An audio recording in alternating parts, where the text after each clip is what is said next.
now we come to our best man.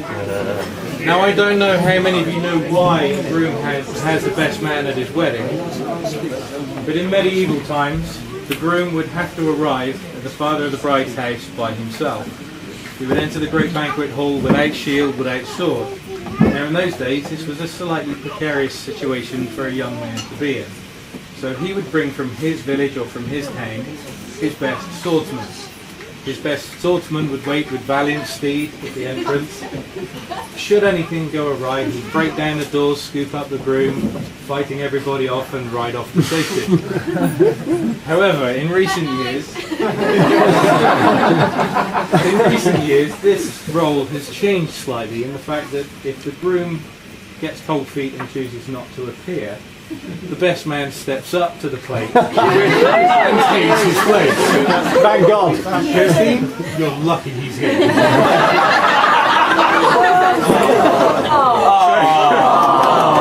That's so true. So ladies and gentlemen, if you could put your hands together for our best man.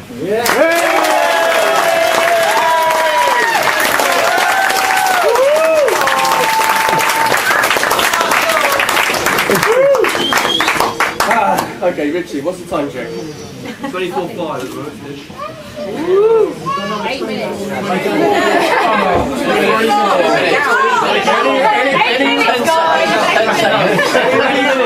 Anybody's got 27 is looking good at this point in time. After 3 other speakers, I thought I'd keep this one short and sweet. Anyway, I'd like to start. You ready? Good. Okay. So, traditionally, this is the point, I think, when the best man stands up, reads all of the thank you cards, says thank you from, the bridesmaids on behalf, and thanks and recounts funny or embarrassing stories about the groom. Yeah. But today, I'd like to break with tradition. Not because I haven't prepared anything along the way, but more because when I look at Nigel and Kirstine, I don't see a traditional couple.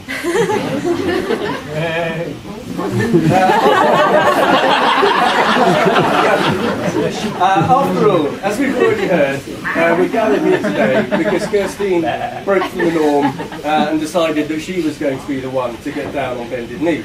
I have no doubt that we would have reached this point eventually, but it might have taken Nigel just a little bit longer.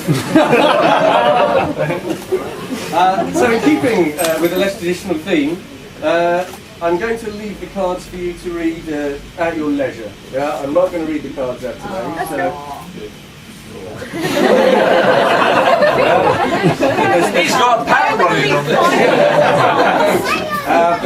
But rest assured, I've taken all the cash out of those.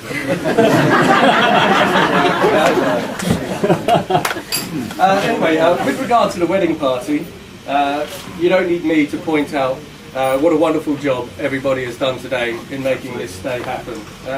Nor do you need me to point out how beautiful Kirstine is looking today.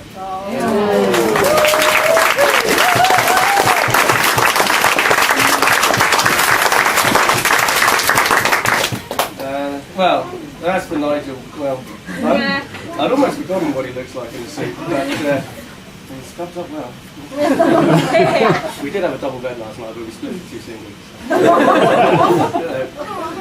Anyway, as far as the stories go, yes, there probably are a number of tales that I could tell about Nigel, but the truth of the matter is, the people in this room who know these stories already know these stories. And the people in the room who don't know these stories, well, let's just say there's probably a good reason you don't know. Tell us one. No. Getting a little bit more serious, instead today I'd actually like to talk about love.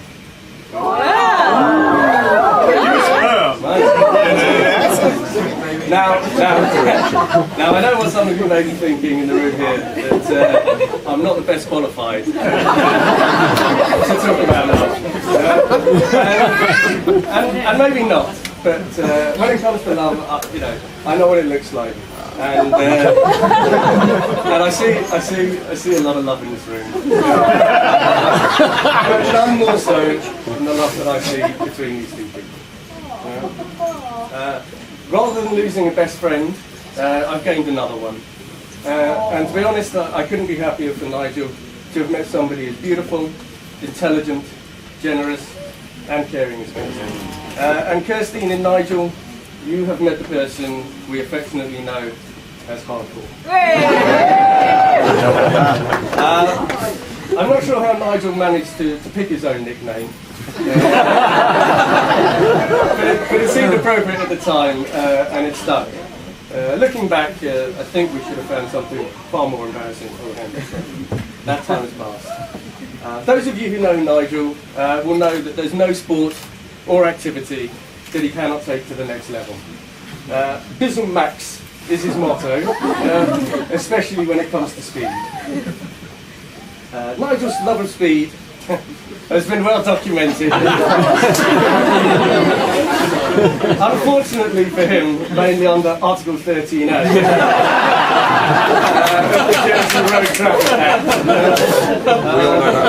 This is certainly one case where points don't make prizes. But when his need for speed could no longer be satisfied on asphalt, he turned to water, snow and air to get his adrenaline rush. And in Kirstine, he's found somebody special who shares his love of the extreme. Sometimes it's difficult to keep track of this couple, exactly where they are when they're throwing themselves out of another plane. In fact, I half expected the bride to arrive by parachute today. Together they make the perfect couple, striking the right balance between the gung-ho and the safety first. And it gives me great pleasure to be standing here on this special occasion. In essence, for this couple, love is like packing your partner's parachute.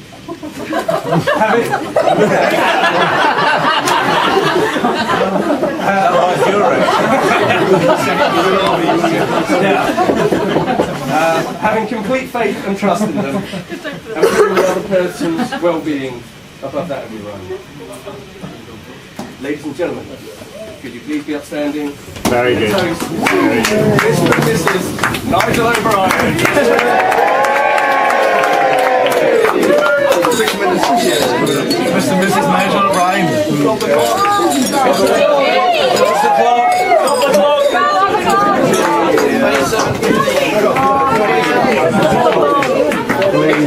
I was the winner on stage.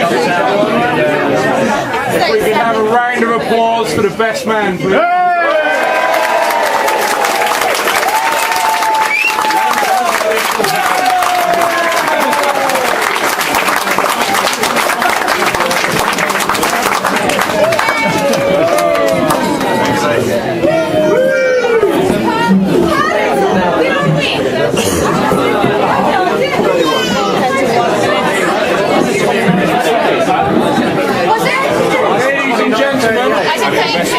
That's right.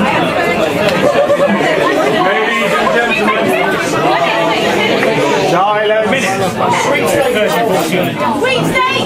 Ladies and gents. Just a couple of things before you go. And I don't want to upstage the best man here, but I would like to say thank you to Kirstine and Nigel for inviting me to photograph their wedding.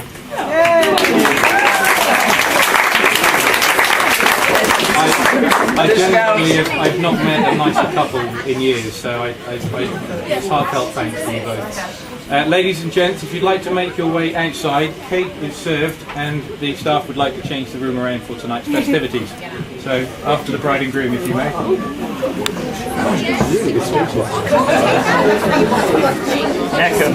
What's she getting big boy? Don't touch that. Hey, you got